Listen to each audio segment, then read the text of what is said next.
जय झूलेलाल। अॼु मां तव्हांखे ठारूअ जो प्रसाद ॿुधाईंदसि।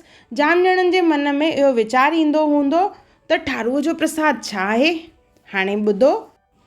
असांजे झूलण साईंअ जो जनमु ॼेठ जे चंड ते जुमे ॾींहुं थियो हो। जुमो जंहिंखे सिंधीअ में ठारू चइबो आहे। झूलण साईंअ जे जनम खां पोइ सिंधी हर महीने जो चंड धामधूम सां मल्हाईंदा आहिनि ऐं जुमो याने ठारूअ जो ॾींहुं हर हफ़्ते मल्हायो वेंदो आहे, जंहिंमें का मिठी शइ ठाही वेंदी आहे, जंहिंमें मिठा पोहा ठाहिया वेंदा आहिनि।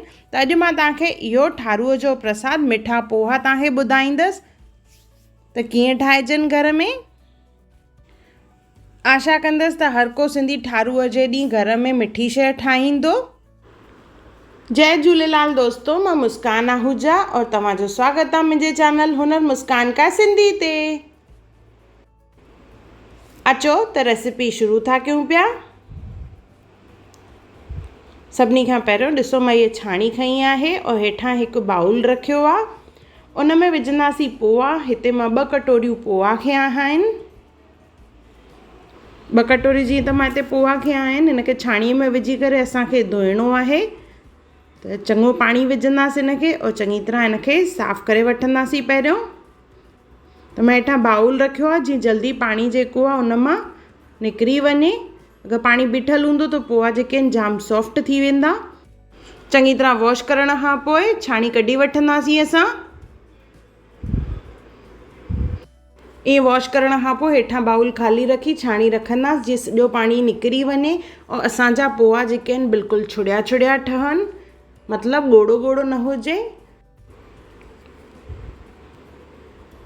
हाणे हिनखे रखी छॾींदासीं।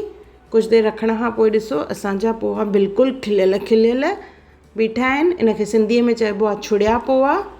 इन लाइ असांखे खपंदो हाणे ड्राई फ्रूट। उन में काजू, बादाम, पिस्ता, किशमिश और नंढा फ़ोटा खया आहिनि मां। हाणे हिकु तई खणंदासीं, उन में विझंदासीं सचो गिहु। 2 चमचा सचो गिहु विझणो आहे। गिहु गरम थी वेंदो, उन खां पोइ इन में असां विझंदासीं ड्राई फ्रूट। सो गिहु पिघलजी वियो आहे त जेके ड्राई फ्रूट्स असां कटे रखिया हुआसीं, काजू, पिस्ता, बादाम और किशमिश, ड्राई फ्रूट तव्हां पंहिंजे चॉइस जे हिसाब सां खणी सघंदा आहियो। ड्राई फ्रूट सां गॾोगॾु असां हिन में विझंदासीं नंढा फ़ोटा। 3-4 नंढा फ़ोटा विझणा आहिनि। उन्हनि खे बि खोले विझंदासीं असां और उन्हनि खे असां कुझु मिंटनि लाइ भुञंदासीं। 1 या 2 मिंट हिनखे भुञणो आहे जीअं हल्को हिन में सुनहरी कलर अचे। और जेॾी महिल ड्राई फ्रूट गिह में भुंजंदो आहे न त हिनजी ॾाढी बढ़िया ख़ुशबू ईंदी आहे। सो हिन जो कलर थोरो डार्क थियो आहे। हाणे हिन में असां विझंदासीं पाणी। 1/2 कोप जे क़रीब पाणी विझणो आहे। पाणी घणो न आहे विझणो असांखे। इन खां पोइ विझंदासीं हिन में खंडु। 1/2 कोप खंडु विझणी आहे। लॻभॻि 150 ग्राम इहा खंडु हूंदी। खंडु विझी चङी तरह मिक्स कंदासीं। क्वांटिटी घटि वधि तव्हां पंहिंजे हिसाब सां करे सघंदा आहियो। चङी तरह मिक्स कंदासीं जीअं खंडु ॻरी वञे। और हुनखे चङी तरह टहिकाइणो आहे असांखे। और हिन जी थोरी घाटी चाशनी ठाहिणी आहे। जीअं जीअं बॉइल कंदासीं तीअं चाशनी जेका आहे घाटी थींदी वेंदी। पहिरियों बाहि खे तेज़ रखिणो आहे और चाशनीअ खे जेॾी महिल ड्राई फ्रूट में टहिकाइबो आहे त चाशनीअ में ड्राई फ्रूट और सचे गिह जी जाम बढ़िया ख़ुशबू ईंदी। चङी तरह हिनखे मिक्स कंदासीं। ॾिसो चाशनी जेका आहे चङी तरह थिक थी वई आहे। ऑलमोस्ट इहो बॉइल थी करे पाणी अधु थी वियो आहे। हाणे हिन में असां विझंदासीं पोहा।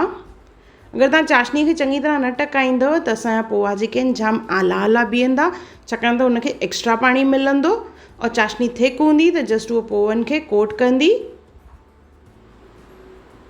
चङी तरह हिनखे मिक्स कंदासीं। बिल्कुलु हल्के हथ सां मिक्स करिणो आहे जीअं पोहा ॻोड़ो ॻोड़ो बि न थियनि और छुड़िया छुड़िया बीहनि। बाहि खे तेज़ी रखंदासीं जीअं चङी तरह पाणी एब्ज़ॉर्ब थी वञे और पोहा नरम बि न थियनि। इहो ध्यानु रखिणो आहे असांखे।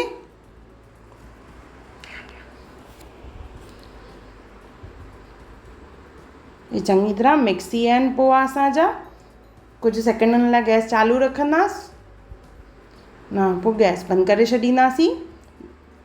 ॾिसो असांजा पोहा जेके आहिनि कीअं मस्तु खिलिया खिलिया बीठा आहिनि। मीन्स छुड़िया छुड़िया। मां जीअं ॿुधायोमांव सिंधीअ खे खिलिया खिलिया खे चइबो आहे छुड़िया छुड़िया पोहा। इहो असां प्रसाद पाईंदासीं झूलण साईंअ लाइ।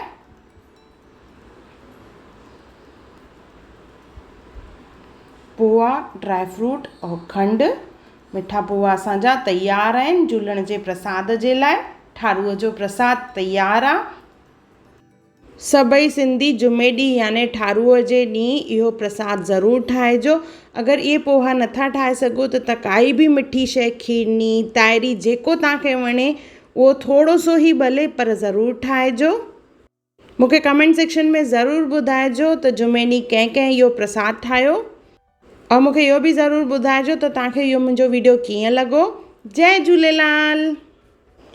झूलेलाल साईं जी महिमा अगरि तव्हांखे ॾिसणी हुजे त उन जे लाइ सिंधी भाऊ जे चैनल ते वञिजो। उन्हनि सुठा वीडियोज़ विधा आहिनि हिन ते।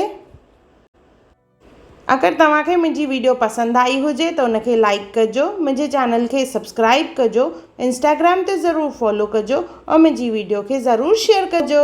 और मुंहिंजो वीडियो ॾिसण लाइ धन्यवाद।